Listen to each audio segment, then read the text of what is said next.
31 নাইটের আতশবাজির আগুন থেকে মিরপুর, মোহাম্মদপুর সহ বেশ কিছু জায়গায় অগ্নিকাণ্ডের ঘটনা ঘটেছে। ফানুস উড়ে গিয়ে বিদ্যুতের তারে আটকে আতঙ্ক সৃষ্টি হয়েছে কোথাও কোথাও। প্রশ্ন হলো, এই অরাজকতা বন্ধের উপায়টা কি? প্রিয় দর্শক, আপনার কষ্টের জায়গাটা আমরা খুব ভালো করে অনুভব করতে পারছি। বেশ কয়েক বছর যাবৎ আমরা এ বিষয়ে সচেতনতা সৃষ্টি করবার চেষ্টা করছি। আলহামদুলিল্লাহ, আইনশৃঙ্খলা রক্ষাকারী বাহিনীর লোকজন তারাও দিনে দিনে এর ক্ষতিকর দিকগুলোকে অনুধাবন করতে পারছেন বলে মনে হয়, এবং তারা প্রতি বছরই একটু একটু করে এই ব্যাপারটাকে নিয়ন্ত্রণ করবার চেষ্টা করছেন, সেটা বোঝা যায়। যদিও এক্ষেত্রে চেষ্টাটা আরো অনেক জোরালোভাবে হতে পারে। 31 নাইটের যে কালচার, এই কালচারটা আমাদের দেশে আমদানি করা হয়েছে বাইরে থেকে, সেটা আমরা সবাই কম বেশি জানি। এই কালচারের সাথে, কৃষ্টির সাথে এদেশের মাটির মানুষের কোনো কিছুর, এদেশের মানুষের ঐতিহ্যের, ধর্মের কোনো কিছুর কোনো সম্পর্ক নেই। অথচ পশ্চিমা দুনিয়া থেকে এটাকে আমদানি করেছে দেশের কালচারাল ফ্যাসিস্ট যারা, তারা এদেশে আরোপ করতে চায় যে সমস্ত কৃষ্টিগুলোকে, সে সমস্ত কৃষ্টিগুলোকে আরোপ করার অংশ হিসেবে এটাকে আমদানি করেছেন। সেই সাথে এর পেছনে জড়িত আছে বেশ কিছু কর্পোরেট স্বার্থান্বেষী মহলের বাণিজ্যিক স্বার্থ। এর মাধ্যমে তাদের মাদকের বিজনেস সহ আরো বিভিন্ন বিজনেস তারা রমরমাভাবে করতে পারেন। তাদের সামান্য মুনাফা অর্জনের জন্য আমাদের তারুণ্যকে ধ্বংস করা, আমাদের সমাজকে ধ্বংস করা এবং আমাদের জীবনকে রিস্কের মধ্যে ফেলা, গোটা সমাজের মানুষকে আতঙ্কগ্রস্ত করে ফেলা, এটা কোনোভাবে গ্রহণযোগ্য হতে পারে না। 31 নাইটের উন্মাদনার সাথে তরুণদের খুবই অল্প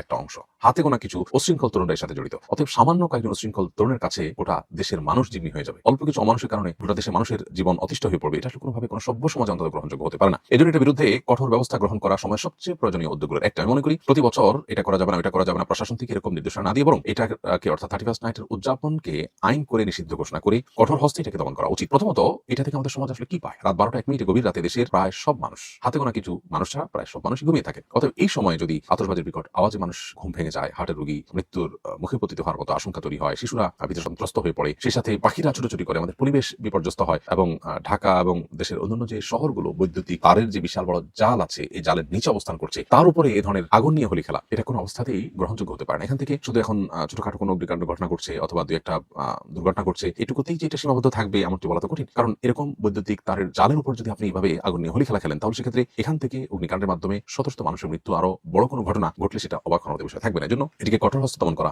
এই সময় সবচেয়ে প্রয়োজনীয় কাজগুলো একটি। আমরা কেন জানি যে 31 নাইটের এই উন্মাদনাকে কেন্দ্র করে যে পরিমাণ নৈতিক অবক্ষয় হয়ে থাকে, যে পরিমাণ উন্মাদনা সৃষ্টি হয়ে থাকে, প্রতি বছর দেখা যায় যে এই রাতে অতিরিক্ত মাদক গ্রহণ করার ফলে ড্রাইভিং করতে গিয়ে রোড অ্যাক্সিডেন্ট অন্য দিনের চাইতে 117 গুণ বেশি রোড অ্যাক্সিডেন্ট হয়ে থাকে, যেটা খুবই ভয়াবহ একটি সাইন। এছাড়াও আরো বহু অনাচারের সাথে জড়িত আছে, এর সাথে সম্পৃক্ত আছে। বিধায় মানুষ, পশু পাখি দুর্বল, অসুস্থ, হার্টের রোগী, শিশু আতঙ্কগ্রস্ত হবে, কষ্ট পাবে, মৃত্যুর মুখে পতিত হবে। আর এই অল্প কিছু শৃঙ্খল মানুষের কাছে গোটা সমাজের মানুষ জিম্মি হয়ে থাকবে, এটা কোনো দিনই গ্রহণযোগ্য হতে পারে না। এটার বিরুদ্ধে ব্যবস্থা গ্রহণ করা দরকার এবং প্রত্যেকটা সমাজে সমাজে এটাকে প্রতিরোধ করবার জন্য ব্যবস্থা গ্রহণ করা দরকার এবং কাউন্সিলিং করে উচ্ছৃঙ্খল যুবকদেরকে বুঝিয়ে আনা এবং এটা বন্ধের জন্য বাড়ি মালিকদেরকে ছাদ এরাতে বন্ধ রাখার জন্য নির্দেশনা দেওয়া, উৎসাহিত করা, এই কাজগুলো সামাজিকভাবে হওয়া দরকার। শুধু আইনশৃঙ্খলা রক্ষাকারী বাহিনী নয়, সামাজিকভাবেও যদি সবাই চেষ্টা করে, তাহলে সেক্ষেত্রে এই উচ্ছৃঙ্খলা রোধ করা কঠিন কোনো বিষয় হবে না ইনশাআল্লাহ তাআলা। পৃথিবীর বহু দেশে যেহেতু এই উদযাপনের ব্যাপারে নিষেধাজ্ঞা আরোপ আছে, আমাদের দেশে উদযাপন, এই উদযাপন নিষেধাজ্ঞা আরোপের আওতায় আনতে বা এটাকে নিষিদ্ধ করতে বাধা কোথাও আমি ঠিক চাই না। অতএব এই ব্যাপারে আমার মনে হয় আমাদের এখন কঠোর হস্তে দমন করার জন্য রাষ্ট্রীয় উদ্যোগ প্রয়োজন এবং সামাজিকভাবে সে উদ্যোগের সহযোগিতা করা প্রয়োজন।